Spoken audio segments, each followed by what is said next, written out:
covenant is a vehicle of expression of God's will and purpose for us. And so we need covenant because it reminds us, it helps us to stay committed to what God has called us to be, called us to do. I need covenant brothers. You need covenant sisters in your life who can remind you of the promises of God. Not someone who is around you that every time you talk about what God is going to do, they go, well, child, that can't happen. Look, I know, I've known you for 25 years. You always going to be ugly. You're always going to be crazy. You're always going to be stupid. No. Listen, if you have relationships like that, then you need to break those relationships and get in relationships with people who are going to remind you of the goodness of God and the covenant making that God's got something powerful for you and are going to push you into the covenant of God for your life, the purpose of God for your life. You are not a buzzard. You are not a chicken. You are an eagle. Chickens cluck. They make a lot of noise and they get eaten.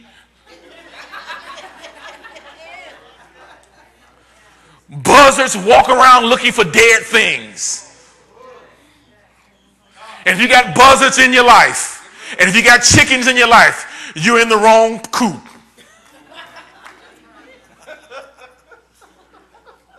But rarely do you see an eagle hanging around people.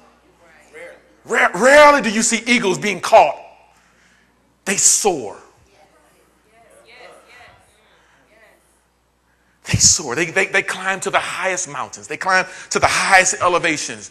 And if you've ever, some of you've seen it, but if you've ever seen an eagle, they ain't flapping, trying to stay up. They ain't a chicken trying to get, I'm just trying to get all of the energy that we expend hanging around chicken-minded people. Not covenant-minded people, but chicken-minded people. Flapping, they wearing you out like, just be still, please. What do you want to do with chicken? You want to wring their neck and fry them with a little salt and pepper, whatever you need. A little bread, a little hot sauce.